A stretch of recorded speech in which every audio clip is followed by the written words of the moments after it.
People, deluded, thank you very much for tuning back in. Now, it's been a long Thursday for me personally, and I'm sure it has been for you wherever you are on this planet. But specific to Arsenal, Uno Emre, not at him directly, but you saw his press conference today in relation to us playing West Ham. Um, Obviously, we'll leave all that stuff for the preview. Specifically, what I'm here to talk about is we ain't got no money to sign no players. We've only got players for loans. Now, I don't know whether that's an ambiguous statement, whether that's take it for what it is, whether that's a bit of mind games from Una Emre, whether that's again take it for what it is, but it's not what you want to hear.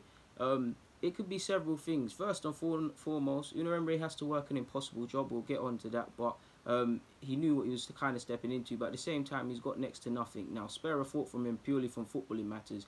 The club, people above him, excluding Sanye and Mislintat, they're probably looking at it from a numbers game. They're probably thinking, let's look at centre half people. They're probably looking at it as, apologies, they're a little back, but they're probably looking at it as this.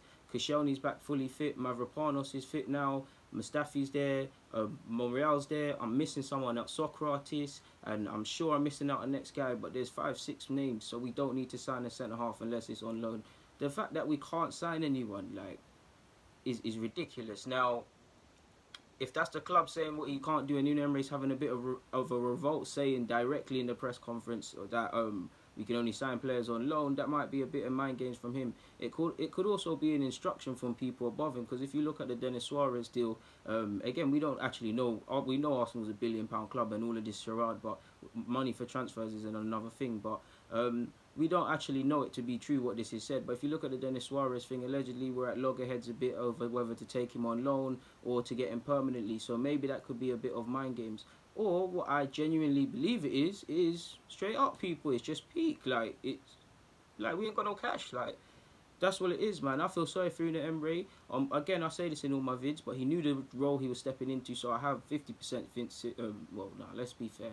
60% sympathy, 40% you knew what he's stepping into, but spare a thought from him. He went on the unbeaten thing. Now, obviously, we had a bit of a mismatch in games. We weren't picking up points, and we're in January now. We possibly a centre half. We know there's a case for a winger, possibly another midfielder. But if we could just get one people, I can't speak for everyone, and I know we're in talks for Suarez, but I'm just saying a centre half. If you're in Emery and you're looking at our defence and thinking we need to improve in that department to try and get top four, to try and claw the 3-4 points, however much Chelsea currently are ahead of us, to try and make ground on United, who are playing well, and it's a kick in the teeth, really. You're just expected to work a miracle, and miracles don't happen. You see the Leicester thing, okay, you could say that's a miracle because of the stature of the club, no disrespect, but there was several things, if you go and look at Leicester, that I wouldn't say led them to the point of winning the league title, but putting structures in place, getting certain players to lead them to the point where that miracle could happen. Nothing happens overnight. We're not just going to wake up one season and all the other members of the top six are going to drop points and we're going to go forward. It doesn't happen. And it's a kick in the teeth. I understand if fans feel angry, if they feel all of these negative emotions, but for me personally, it's almost a numbness. Of course it hurts that my football club ain't really looking to do anything competitively and things like that, but we know what time it is, and I've made videos from time and time again and been called pessimistic and things. It's not pessimistic, it's because of this is what you're being told. The Arsenal are showing you show you just enough to get excited. Your lovely youth players, recruitment, Guendouzi, Torreira's not old himself, people from Hela and Amici and all the other young players I consistently talk about, and you watch yourself. Obviously we signed Lacazette and Aubameyang, so just enough for you to think the club is moving serious. But then you look at the investment from the owner. Mike Ashley has invested more in Newcastle than Stan Kroenke has invested in Arsenal, which tells you everything. From a business point of view, I'm not going to sit here and lie. For what Kroenke has done is magnificent, as objective as possible, purely because he never put no money in this. He's seen his things double and stuff like that, and he stands to make a handsome profit when and if he ever decides to sell the club. And he's not investing in any of his money into the club, into any transfers or into anything else. So from a business point of view, if his advisors, when he took over Arsenal, said to do that, then it's wonderful and they probably deserve a rise. But sadly, we're a football club and it comes from the top. Obviously, it's not, we need to, I don't want to be fair to him because it all comes from the top and it's all him, but we're here because of several actions of several individuals that have both left this club and currently still at the club, both on sporting matters and probably boardroom as well. We're not here by accident, people. We're here because of choices, negative choices that have led us to having probably the poorest squad out of all the top six. I'm trying to be kind, and things like that. And what makes it worse, we know that Unai Emery has a lot to do, or the club have a lot to do. We need to shift players on. We need to move things around in terms of the wage departments. We need to get more competitive players. We need to gel in these young players. We need to get a way of playing, and Unai Emery needs to implement his tactics and style of playing and all of these sort of things. So there's several things. So if there's all these things to do, and the man at the top and things is filtering down that there's no money out here, what can we do? I'm not going to sit here and say money is going to fix all our problems, because it won't. There's several things we can do, for instance, that actually don't cost a penny, but we don't need to go into that. We do need money. I'm sure I speak for every logical Arsenal fan when I say, oh, we've been here at this point. We know we're not. I'm not calling for 500 million and these sort of things, but it'll be nice when you see the likes of Pavard. Obviously, let's not go into specifics. 35 million euros after he's won the World Cup. So how much did he cost before that? Before he got called up to the France squad, before he kicked a ball for the French national side at the World Cup, things like that. What is happening? Of course, again, several previous managers. I'm gonna be kind to Wenger. You guys know I love the man.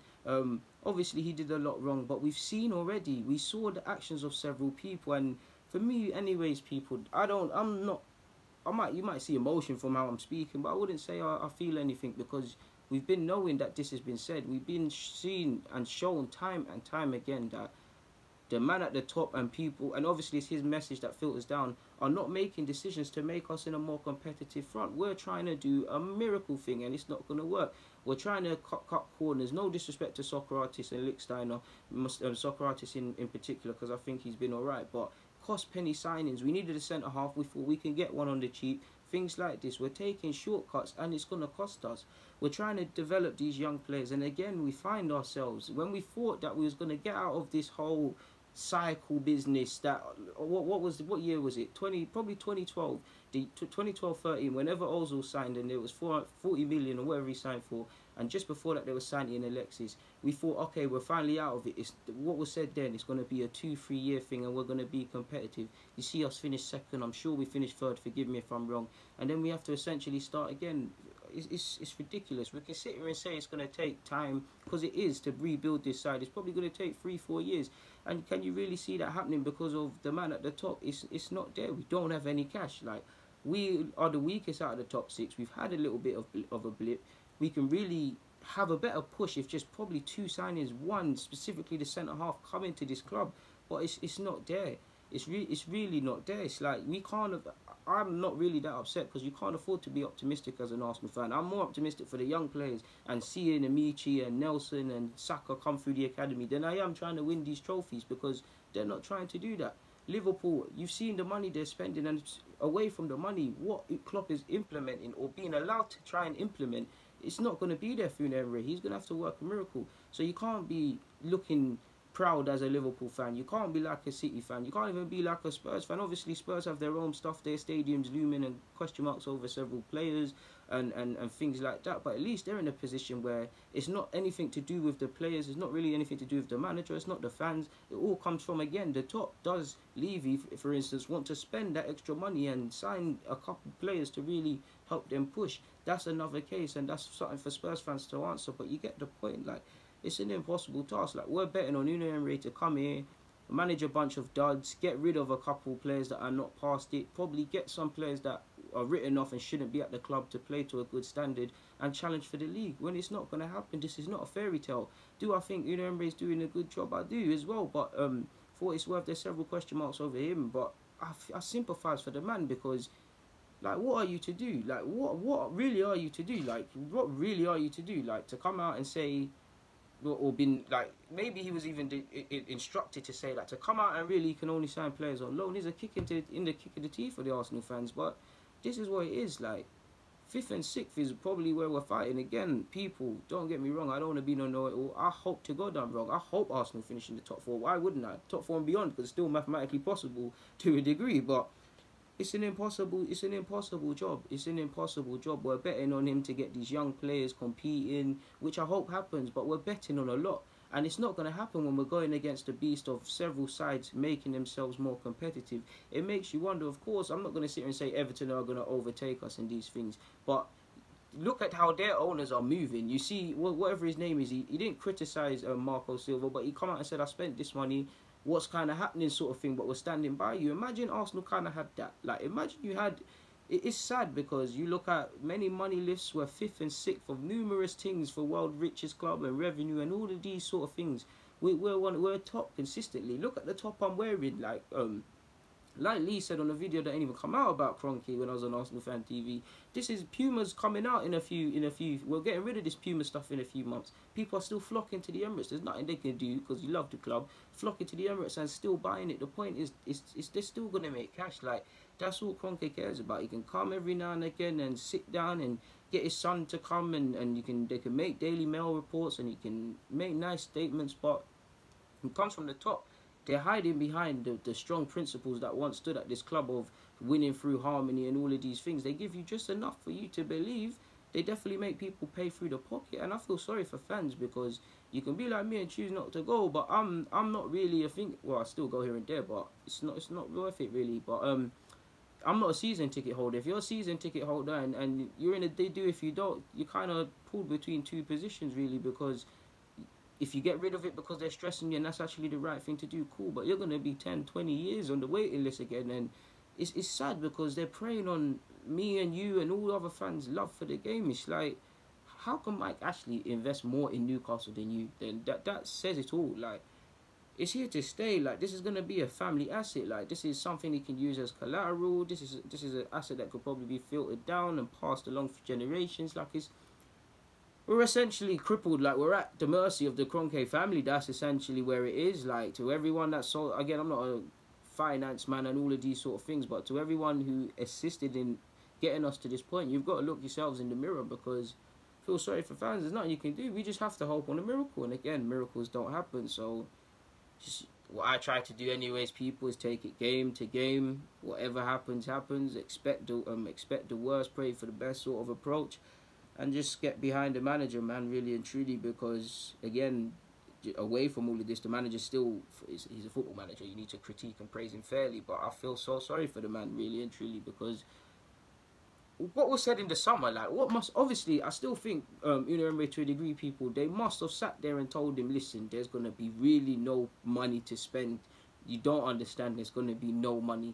I do believe they honestly told him about this, and he's worked under similar things. You look at Seville, and I'm sure there's another club. He's worked in similar structures, so it could have enticed him to take the job on, and maybe even, if I play devil's advocate, invited the luxury of probably not being judged on competing for major trophies just yet and being able to cool off. But I feel sorry for the man, because it's a do if you don't do if you if you don't situation, because it's just not there ultimately, people. Like, it's just, I don't get it. It's like, you just can't be optimistic because it's not coming, the filter is not coming from the top, people. It's just, it is what it is, man. But I've really said everything there is to say. Like, I mean, hopefully we can get Messi on loan or something, people. But as for that, people, deluded, there's really not much more to say. It's like, what is new, really and truly, is like, I'm more concerned with how we play against West Ham away now, really and truly. Like, I'm at that stage, is what it is. Like, these are the players within the side. Like, this is what we're working with. We could be working with a lot worse. Yeah, man, we just have to pray he decides to get up one day and sells the club, or if there's a way to push him out, which I don't think there is. I'd love to be wrong, but I ain't no Napoleon or no mad sort of battle leader that can coordinate some sort of mass movement that can get him out of the club, which, yeah, it won't happen, really and truly. Like, you could shout and scream and stomp your feet as much as you want. We're essentially at the mercy of their family unless he decides to wake up one day and give a crap about the club. There's no damn thing we can do, really and truly. Like I said, it is what it is, man. Hopefully we get someone in at some capacity and stuff. Maybe we can get around several things, and I don't know if we can do some sort of buy now, pay later sort of thing. Okay, we're broke now, we'll take him on loan with some ex player. Any example, we get him on loan now, we'll purchase in the summer. Because Barella, for example, of Caligari, he's been linked with Chelsea. I'd love him, but we ain't got no money for that. Like, it is what it is at this point, people, man. Again, I ain't got nothing more to say. I'm keeping you lot here longer than you need to be. So on that front, people, deluded if you wish, comment, subscribe, definitely like the vid, share it to everyone who you want to, and yeah, I'm out. It is what it is.